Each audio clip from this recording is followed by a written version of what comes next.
Good evening.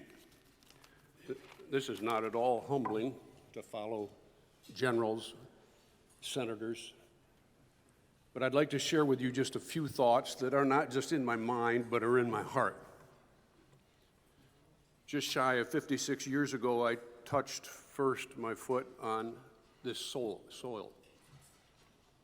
I was relieved that I wasn't sent to Vietnam, but when I landed at Osan Air Base, Korea, I thought, my Lord, I'm going to be sacrificing a lot. This was not quite a five-star hotel at that point in time. In reality, the suffering was not me. I spent 13 months here that I thoroughly enjoyed, and the brotherhood that I gained here surpasses anything in my life. The one who truly sacrificed sits over here. Her name is Elizabeth. She was my wife at that time. She stayed in the States with a 1.5-year-old daughter and expecting our second child. Very shortly after I arrived here and was kind of floundering around in a pit of self-pity, a miracle kind of happened to me. That's one of the two blessings I'd like to share with you. And you might be asking yourself, how could that be a blessing? What could be a blessing? The blessing for me was that I met some people called Koreans. And I began to work with them and play baseball with them and volunteer my time at an orphanage in the village. And I've been changed ever since. They struck me immediately as a people of incredible character. And I don't judge people quickly very often. They smiled a lot.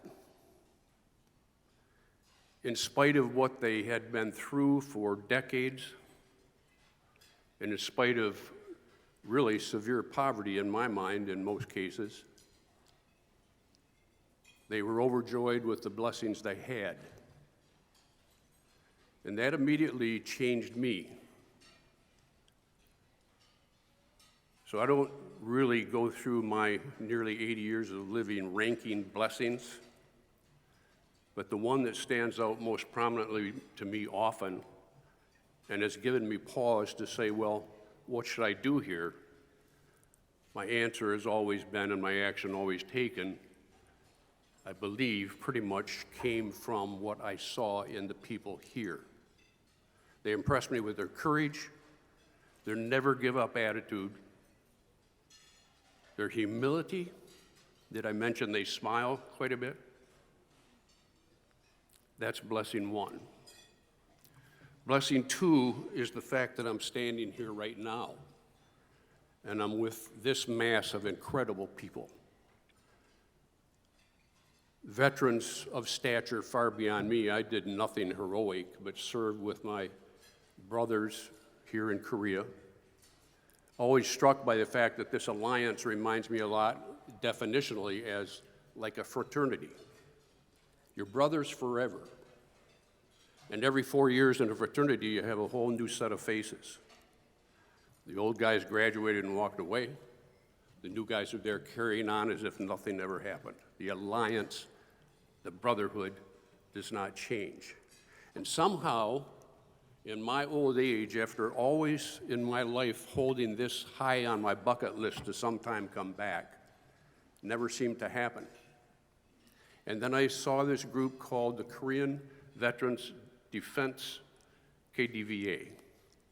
And I joined, thoroughly enjoyed the magazine and the information. And then I saw that they had this program called a Korea Revisit Program, and I thought, who in their right mind would spend thousands upon thousands of dollars to take me back to a place I so loved? But I took a shot and I applied and I got chosen. That's one of the more high-level blessings in my life also. I'm amazed at what has happened here, the miracle on the Han and throughout this nation. And yet when I look back, I really see, and I had no doubt that that would happen. Korean citizens made it happen. Your government didn't necessarily make the transformation I see in buildings and skyscrapers and et cetera in this area, the economic booming. What made all that transformation possible is the same thing that transformed me. Those of you in this audience who are Korean people.